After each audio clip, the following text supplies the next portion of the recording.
Бул Кыргыз элинин улуу тарыхы өтө даңктуу жолду басып өткөн мына быйыл биздин мамлекет башчыбыз айылды өнүктүрүү жылы деп абдан жакшынакай программаны жарыялаган. Онун 27 августта Бишкекте Алтай элдеринин цивилизациясы деген эл аралык конференция болуп атат. Онун 2-сентябрдан баштап көчмөндөр оюндары деген чоң эмебиз болуп атат, иш-чарабыз. Мына ушул программалардын алкагына абдан туура келгендиктен биз дагы караштырып, ошол көчмөндүк цивилизациянын калыптандырып бутуна тургузган эң бир залкар инсандардын бири бүткүл дүйнөлүк тарыхта аттын кашкасындай белгилүү Кучлук ханын ушу 800 жылдыгын белгилейли деп ушунун урматыга чогулуп атабыз. Байыркы бабаларыбыз айткан: өткөндү ардактабай өмүрүңдүн баркына жетпейсиңдер. Мына ошол улуу бабаларыбыздын иш-чаранын маани мазмуну жөнүндө кичине башыдан айтып өтөйүн. Бул улуу инсандарды таржымалыны даңгазалоо маселеси бул жөнөкөй маселе эмес, жолдоштор. Рухий энергия, рухий дух, рухий рух деген бир чоң маселе бар. Мен 1-2 эле мисал келтирип кетейин. Мисалы Кытайлар 21-23 апрелди Син-Мин майрамы дейт. 3 күн майрамдашат. Бул мамлекеттик расмий майрам. Ошол убакта эл бардыгы ошол байыркы өткөн бабаларынын жайга барып, биринчи күнү барып тегерегин тазалап ремонттойт. Экинчи күнү ошол бабаларынын өткөн өмүр баяны жөнүндө окууларды өткөрөт. Анан 3-күнү Кытай эли мамлекеттик деңгээлде ушу майрамды майрамдайт. Экинчи мисалды мына япондорду алалы. Жыл сайын 2 маал ошол улуу бабалар, өткөндөрдүн бабаларыга арнап майрам өткөрүп, шам жагып, кагаздан кайык жасап, үстүгө ошол мына ушу бабамдын эстелиги деп шамды жагып туруп сууга коюп жүрөт. Муну кинодон дайым көрсөтүп жүрөт. Көрүп жүрсөңүздөр керек. Мына ушул мамлекеттердин кандай өнүгүп атканын билесиздер. Дүйнөдө алдыда кетип барышат. Мына Кытай жиреп азыр Американы кууп өтөм деп атат. Мына ушуларда бабалардын руху колдоп атат. Бул өтө улуу нерсе. Мына кийинки убакта казак туугандар ойгонуп атат. Назарбаев руханий жаңылануу деген программа кабыл алып, 30-31 июнь күнү Алматыда эл аралык мааниде ыйык мазарларды урматтоо, ата бабалардын рухун урматтоо боюнча эл аралык конференция өткөрдү. Ал эми казак туугандардын өнүккөн 30 мамлекеттин арасына киребиз деп дүңгүрө бараткан бардыгын билесиңер. Казак туугандар керек болсо биздин шипр заводду сатып алган, банкаларды Кыргызстанда ачып таштаган, алтын кендерибизди өздөштүрүп атат, башканы өздөштүрүп атат. Ана Кыргызстан барып, Казакстанда барып бир патинка өндүрүп атабы? Жок. Бир гана Жамбыл областында 34 мамлекеттик регистрацияда турган ыйык жай бар экен. Мамлекеттик каттоодо турган. А бизде канча бар? Эч ким билбейт. Ошондуктан биз ушул айылды өнүктүрүү жылында ушул президентибиздин көтөрүп аткан жакшынакай демилгеси, мына ошо демилгени туура баалап, туура түшүнүп, Кадамжай районунун акими Исаков Жаныбек Маматовичтин келип атканы мен үчүн абдан жакшынакай жагымдуу таасир калтырып атат. Сизге рахмат.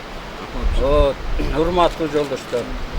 Эми мындай тарыхты изилдеп жакында апрель айында Россияда болуп келдим. Россияга барып. Ошол жерде сүйлөштүм эмнелер менен. Иркутск областында болдум көбүнчө. 9 май күнү мени ошол площадка киргизишти. Майрам катарында биздин диаспоранын өкүлдөрү айткан экен, биздин жазуучубуз келди деп. Сүрөткө да түшкөн, интернетке да жайгаштырганмын. Вот ошол жерге барып сурасак, 670 ming migrant var ekan Rossiyada. 400 mingden aşık adam уже Rossiyanın grajdani болып тұр. Олар migrantқа кірмейді. Екеуі біріксе қанша болып отыр? 1 миллион 100 мың болып отыр. Балдарым детсадқа бардым, ошо жерге, мектептерге бардым. Bir бала қырғызшаны білмейді. Қырғызстан дегенде атасы айтса білет, қалған еш нәрсені білмейді. А олар 30 жылдан кейін кім болып шығар? 40 жылдан кейін кім болып шығар? Ne үшін біз үшін ойланбашымыз керек? Бұл чоң мәселе, стратегиялық мәселе жолдастар. Ошондуктан мына могу жерде отурасыңар, бүт улуу муунун өкүлдөрү бир нерсени ачык айтайын, жаштар жок. Эмне үчүн? Силер ата бабанын насаатын угуп калган, силер түшүнүп атасыңар. Азыр жаштар эмне деп атат? Бүгүн канча сом табам дейт, башка эч нерсе кызыктырбайт. Эртең эмне кызыктырбайт? Кичине чөнтөгү кампайган болсо, ал уже дүйнөнүн ручкасын кармап алган. Бүттү. Ого сен салтың да кадың да кызыктырбайт. Demek buna bu adaşkan bağıttı, adaşkan köştü biz tüz yolda salışımız gerek yoldaşlar. Bu öte çok mesele. Bunu düşüngen Özbekistan, koşunan men Avrupa'nın aytkan bolsam bu da kayaktan filip atat deysiniz. Kazakistan, bana Kazakistan Bişkek'te 11 kanal tartat. Men atayı görüyorum. KTK degen kanal zaten tarıkıp verir. Bir en tala yerime çölde hiç böyle ösmey. 16 döğü var eken. Oşan tegerek 20 hektar жерди tosуп, muzey kurup zangırattan. Büt oşa dövelerge birdemelerde sahip bul munday bopbaz işteke yok. Bizden buna jaratmışlık karagılaç. Kuday Taala verip koygan isteydik de. Bunun kadrına yetişimiz gerek. Oşonduktan bugünkü iş-çaraga kelip mına menin Absalam inim oturat, abdan mıktı aldыңғы жигит кече мага звонить этти, ушунчалык кубанып кеттим. Демек элибиздин тарыхый аң сезими кичинеден ойгонуп атат. Качан биз эмне үчүн ушу жерге тегирмечке келип атабыз? Жол каякта жатат? Биз бабалардын басып буту тийген жолду басып өтөлү. Ошолор бизди кандай кыйналып, кандай аска ташка жабышып сактап калган билели деди. Сезели деди. Oşun için hurmat. Yoldaşlar tolkunlap ketip otur. Emi bu İsfayram yolu Düzüyen Atamelik'in nemesinde Darazi yolu deb atalar. Je olbosa Qargana Makatilla yolu deb atalgan. Hacıga vargan adamlar Borboraziya boyunca. Qarganaga yolu mana şu saymayın ketken. Barıp Darabut Torgongo var, bir toğu ıldığı qarap, ongo Duşanbege qarap burulgan, biri Afganistan tarafka var, oşondoy var, 2 жылda aman bolsa qaytıp kelgen, bolbosa öttü. Bul mana şu yol menen, uşu jer menen, mana oturgan jer menen Amir Temir basıp öttü. Sagınbay Orozbekov'un variantında Manas deyt, Tengizbay'dan, nemeden Erkeştamdan kelip Darabut Qorgongo kelip Darabut Qorgondan Tengizbaydan aşıp Soyran menen anan keyin Talaska bargan dep жазылып турат. Bir Manas kitebige de kirgizgen. Demek bulsay Manas basıp ötken jol, hurmatly joldoşlar. Emi kalgan okmuştular oşo janagı Düzüyen Atamelik uşunu menen ötken. Mına Pamir toğlarının jarımı gele Petchenko dep at koyup taştagan Petchenko ayalı Volga menen basıp ötken. Şunçalık ıyık bu yol, ıyık darya. Oşan üçün bizden kötörgön demilge oşol babalarımыздın mana keçe varıp kançalık bu yerde ulu kişilerimiz ötken atın atıp neme Taşbek Hacı'nın mektebini, kavurunu onun bir jaka kelsek Madaminbek koyulgan yer karabaysыңар bu. Qanday ulu faktlar. Bunu izildep otursa İsfayram'ın tegeregini bir top koldu tep çıkar. Demi sözümdü kıskartıp mına oturgan 3 süreç jönündө aytıp ketkim kelet, hurmatly joldoşlar. Oşonun ortasında Kuşlukhan. Bu Kuşlukhan бүткүл dünyölük tarıhka kirgen öte çoğun figura. Tileke karşı Kırgızstanda bu kişinin bayanı az bolup atat. Hazır internet teknologiya degen çıkkan. Murda biz bilbeyt edek, men dele bilbeyt edem. Sebebi Sovetlik tarıhçılar bu Sovyetik tarixçilar 100% bardığı evrey bolğan. Abram, Zon, Bernstam, Klashtornik, bu Yemesin Gumilov'dan başladı. Oşalar жазганда, anan bizim tarixçilar köçürüp alıp oşondan kele örgenmiş. Bugün internet teknologiya onun bardığını уже samanday sapırıp beşledi. Hazır misali Anglis'ten okumuşluğun жазганını men knopkаны bir bassam orusça kotarıp beredi. Men o Anglis dilini bilişim hiç kanday kerek. Fransuzun bulağı, Nemsin bulağı, İtalyanın bulağı bardığını. Oşalardın bardığını kotarıp bu kişinin figurasına karaganda bu gigant figura ekenligi anıktalı oturadi. Bol Kuşlukhan Tayankhan'ın ataptığı, Çingizхан menen soğuşkan. Ulu, yok ulu болады Tayankhan'ın. Tayankhan 2004 жылы Çingizkhan'dan жеңилip, oşo jerde Jamık'a satıp ketет Naymandardı. Armiyasını alıp kaçıp ketkenden keyin anan soğuştun keleceksizligin görüp az gana kolu menen barıp Altay Tokoyuna kirip ketет Tokoylarga aralap. Tokoylarga barıp aralap kirip Tokoy mamleketi degenди түзөt. Bul Kuşlukhan jalan kaçkınlar menen işlеген. Mana bizdin tarixtin bir çön kemçiligi var. Kaçkınlar meselesini жазбайт. Ekinçisi oşo 100 ming, 200 ming atçan asker nejegen, atını kanday bakkan жазбайт da. Sebebi onu жазса эле көп баягы доктор кандидаттарын эмгек жараксыз болуп калат. Ana kudele samolyottun uçup жүргөндөй keçe Kaşgar'da da ertesi andan Erkeştam'a kelgen. Anan hazır maşina menen жүргөн adamların kallası oşo jaka burulup kalgan da oşonday elesteti. İş yüzünde olar jana koңуз jörgölөгөндөй эле зорго жылып жүргөн. Anan oşo Kuşlukhan жеңилип Tokoy mamleketine kirip al jerde turganda al Tokoyga barıp kol salgan Çingizхан. Bir katar soğuşup kaçıp anan ki mana Kaşgar tarapta Karavar mamleketi degen bolgon. Okmuştular Karakidan mamleketi, Karakıtay mamleketi de oşol jerge barıp barsa ol jakta da kaçkınlar şirep kalıptır. Çingizkhan'dan kaçkan. Ne üçün şirep kalgan? Çingizkhan aytkan askerlerine siler жеңиштин tamagını içişiңер керек деген.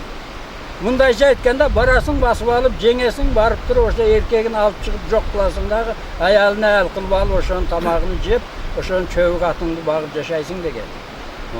Onday bolgondan keyin ne bolat? Çingizхан keletat degende эле дүлдүрөп анан качып жүрөгөн. Тоо таштар алат. Oşo şirep kalgan kaçkınlardan çoğun armiya tüzgön bu kişi. Oşo birinci soğuşta Naymandardın borboru Jajızdurun degen kıştak bolgon, oşo yerinde Naymandardın kazınası bolgon, altın kazına. Kazınanı жүктеп Tokoyga alıp kirip ketet. Keyin oşo kazına menen bayağı Kıtaylar menen soda kılıp kuraldandırgan bayagılardı, kural jara kaldırıp. Anan barı anan Elüydaşı degen oşo emenin Karakıtay'dın hanı Muhammed Eki degen tireşip soğuşup жатқан aylası ketip turganda Kuşluk görüp suyunup ketet. Sebebi Karak Kidanlar menen Naymandar Bilgelten kattaş beriş bolgonda Ayşatası türünde bolgon. Anam bunu kabul algandan keyin bir bul Muhammed menen anan soğuşat bayağı emenin düşmanı, Karakıtayların düşmanı. Soğuşup жатканда bayağı eme aytkандай da kelip eme kılgandan keyin kızını belek kılat ayal yani. Sen keldin, bak kuyov bola kılıp olayın dep. Soğuşup atsa arkasından söz çıkaran bu Kuşluk jaman erten birdeme kılat dep bunu jok kılıştın anan plan tüze başlaydı. Anan arkasından kavar jetet. Kuşluk seni kaynatan jok kılıştın planını tüzüp sen barsan alıp gitmiş. Degende darov Muhammed menen bolgon soğuştu toktotup turup kelip kaynatasını arestovat etip bir dvoreske kirgizip şu han dep turup özü başkaradi. 2 yıl başkargandan keyin bayağı kaynatası kaza bolot. Kaza bolgondan keyin anan Karakıtay mamleketinin rasmi Gurhanı, Gurhan degen söz handardın hanı. 6 mamleketten turgan Karakıtay mamleketi. Oşolardın üstünden han bolup 8 yıl başkargan bu Kırgız tarixinde var, okul kurallarında var, bardığında var. Anan 8 yıl başkarganda Çingizхан emeni Pekinge çeyin jetip Kıtaydı karatıp Kayra Karakorum'a 1216 yılı kaytıp gelir. Kelip ele surayt, Kuşluk kayakta deydi. Kuşluk Karakıtay mamleketi şunday kanı olup kaldı degende. Kuşluktu jengmeyince bizning keleceğimiz jok deydi. Şunu alıp kelesiңер dep Jevenoyanды jönötet birinci, 16 yılı jönötet. Jevenoyan birinci jolu kelgende Jetisuv degen jerde Jevenoyanды talkalayt armiyası menen. Kaçıp kayra barat. Кайра барганда Субагадай нöbön degенди кошуп, армиясын күчтөндүрүп туруп жебен айтат. Же күчлүктүн башын алып келесиң, же мен сенин башыңды алам дейт. Анан келип, биринчи ошо Жети сууда согуш болот, экинчи чоң согуш Баласагын шаарында болот. Мына Токубактын жанында Баласагын экинчи борбору болгон Каракытай мамлекетинин. Ошол жерде согуш болуп, 2 ай согушат катуу тирешип. Анан түнү жан жааган нөшөрлөгөн маалда бул согушту жүргүзөт дагы, ошонан пайдаланып Баласагынан чыгып кетет күчлүк. Жебе билбей калат чыгып кеткенин күчлүктү. Анан баягы көп армия менен чыгып кеткенден кийин шаар коргоосу кылат, Баласагынды түп-түз кылат эме жебен оюн. Азыр айтып жүрбөй, Баласагын түп-түз болгон, муну ким түздөгөн белгисиздер. Белгисиз эмес, аны англичан, француз, итальяндар бешке билет. Ошол жебен оюн түздөгөн. Ошону Жубейн Атамелик жазат. Баласагынын шаар түп-түз болуп тегерегиде дейт. Шимшиген чөөлөр, каркындаган каргалар калып адамдын өлүгүнүн сасыгынан шаарга кире албай турган экен, акыбалга жеткен. Кашкарга баргандан кийин күчлүк түшүнөт, согуштун кереги жок. Анан даярдык катарында бул манабы өзгөндө Каракандар мамлекети болгон. Каракандар мамлекетин келип басып алып онун казынасын алат. Бая качып чыкканда Баласагында казынаны алып чыгат. Барып Кашкардагы казынаны жүктөп, анан Эркештам аркылуу бир вариантында Эркештам аркылуу келген, экинчи варианты Ош аркылуу келип, мына ушул Спайрам менен кеткен жебен оюнду адаштырыш үчүн. Келип, баягы 4 казынанын байлыгы менен Чоңалай аркылуу Улуу Жүбек жолу өткөн. Эң негизги бутагы. Ошо Улуу Жүбек жолундан өткөн кервендер менен соода кылып элди сактап калам ушакта деп келип, анан Памир тоолорунун арасына элди бөлүп туруп бекиткен. Согушка барган эмес, ол жебен оюн келгенге чейин эле бияка эл менен баса берген. Мына бир эле мисал, мен көп узун кетпейин. Жебен оюн анан келип туруп, мына ушул дарыя менен кетет. Экинчи колунун бир бөлүгүнө Киншалбекен анабы эме менен Исбайрам сай менен Кожокелен аркылуу жөнөтөт. Ушул жактан тосуп чыгып, onlar жактан келет да, тороп туруп жок кылабыз деп.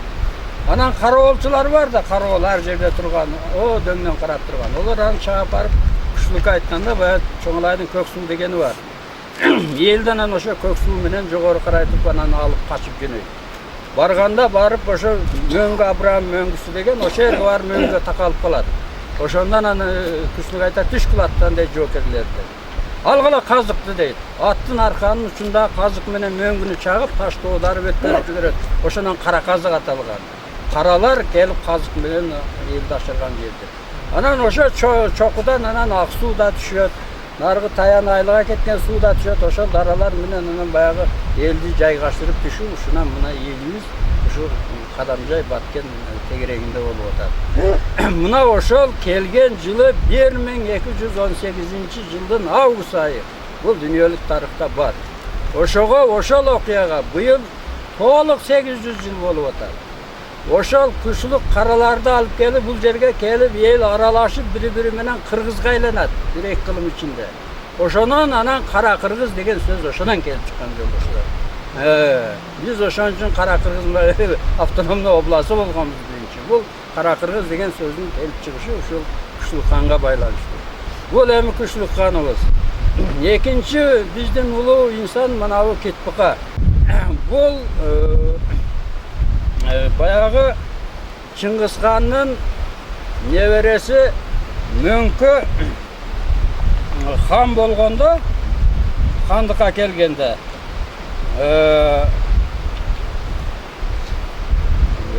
анын бир тууган иниси Хулагу улусу түзүлөт. Улус жок эчтекеси. Ошо Каракорумдан баштап Кайырга чейин, ошо жерге чейин ошо басып алып келе туруп эле Хулагу улусу деп түзүп, анан эмени Кетбуканы аскер башчы кылып дайындайт ошо Хулагу хандыгына. Биринчиден кийин Каракорумдан ушу Кетбука чыгат, немеге чейин жетет.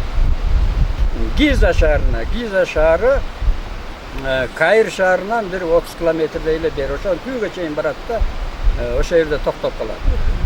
Анан эми бул кишинин бир атактуулугу бар. Бул жанагы Чыңгыз хандын баласы Жолчу жүүчү деп жүрөт, жолчу. Эми бул талаштуу меркиттердин баласы болгон ана мына деген талаш бар да. Ошо талашка байланыштуу болуп жүргөндө жолчу каза болуп калат. Чыңгызхандын балдарын мындай кылып тарбиялаган. 14 жашка жеткенде армияга кошуп берген, катарда жоокер. Эч кандай артыкчылык бербейсиңер деген. Казса казат, силер кайда жатсаңар жатат. Ошо силер жеген тамак жейт, өзгөчө тамак бере турган болсоңор менен көрөсүңөр дейт. Бир эле шарт коём дейт. Булар менин мураскорум. 4 уулу болгон Монгол империясынын 4 түркүгү деген. Ушулар боюнча суук кабар жеткирсе, шол армиянын командиринин оозуна коргошун куюп калганын 100% башын алам дейт. Анан бул аңчылыкка келип, ошо Кара Корумдун ар жагында бир булак деген мына жерде бар. Ошо жерде аңчылыкта жүрүп, аттан жыгылып анан каплеттен каза болот. Эч ким угузганга бара албайт бар. Ким угузат дейт. 40 тандалма жигити болгон. Атай муну коруп жүргөн 40 жигит. Онун тышкары муну тегерегиден коруп эме жүргөн бир айтууга караганда 3000ден ашык жоокерлер болгон тандалма.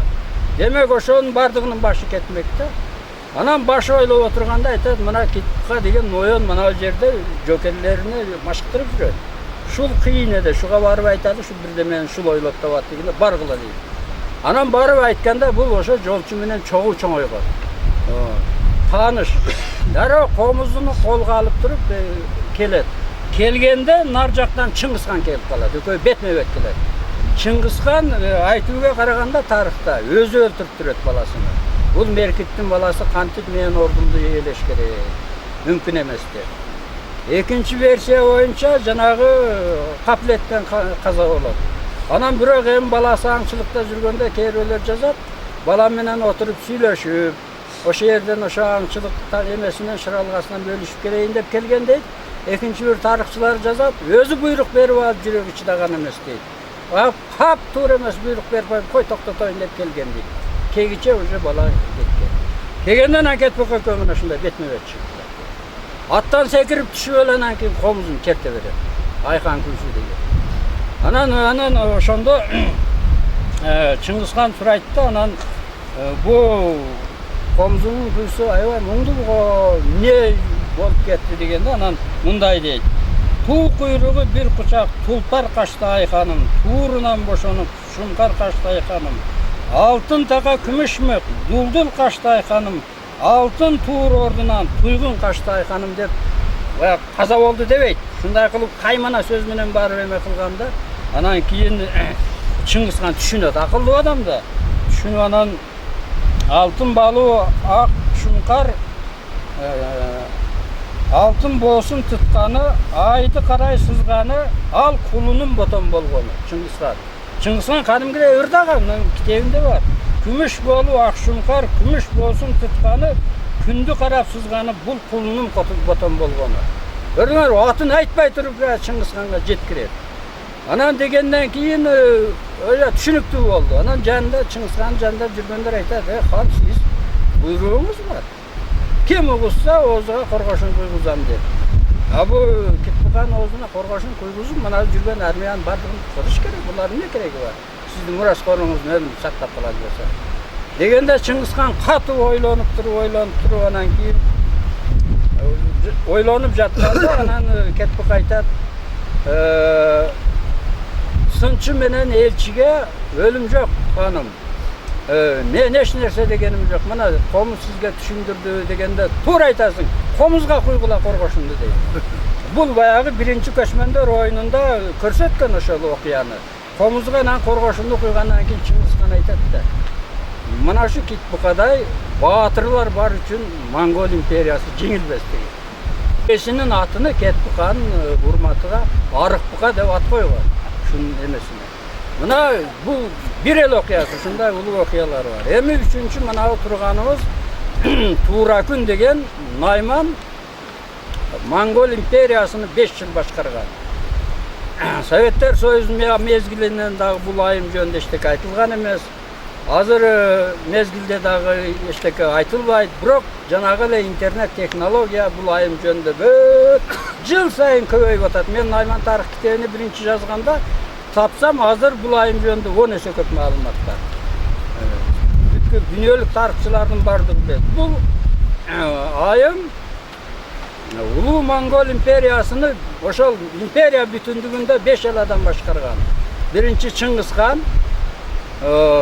27 жыл башкарган. Экинчиси ушул Туракундун күйөөсү Угедей 13 жыл башкарган. Үчүнчү ушу Туракун 5 жыл башкарган. Онон кийин мунун уулу Бүйүк башкарган. Бүйүктөн кийин Мөңкө башкарган. Мөңкөдөн кийин 35 жыл Хубилай башкарат. Кытайды негиздеген Хубилай.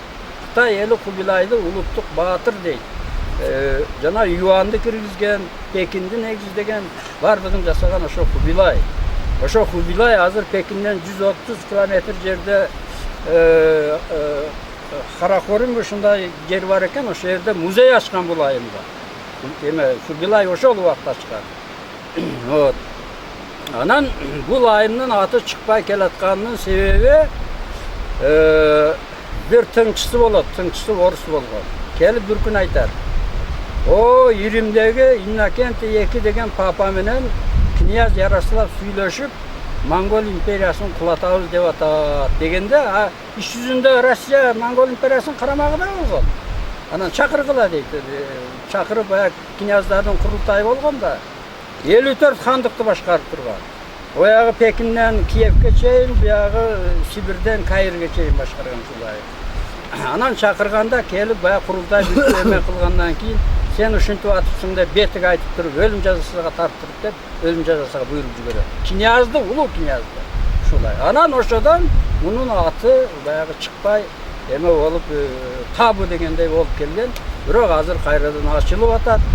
Мунун уруусунда бурмалашкан бул башында меркиттердин келини болот. Анан Угедейге Чыңгыз хан өзү алып берет. Себеби Угедейге жолчу каза болгондон кийин ким мураскор болот дегенде бардыгы Угедейди татыктуу дейт да. Угедейдин бир эле кемчилиги болгон экен. Оюн карак болгон ол. Карак ичкенди жакшы көргөн. Бирок өтө акылдуу болгон. Бардыгыдан билимдүү болгон балдардан. Анан ошондо мунун биринчи аялы мындай начар болгондо кандай кылабыз дегенде, ошо Сорканшер деген эмеси кеңешчиси айтат да, буга күчтүү аял алып бериш керек. Ошол муну ичире коюп тизгиндеп кармап турат. Деп анан сураса, ошо жанагы Чыңгыз хан киносунда бар Тата Тамга деген. Ошол айтат, мен окуткан ушу Туракун деген кыз бар. Ошо жарайт дейт. Ким бар барып издегиле десе, меркиттер келип кылып алып бекай шоякты экен.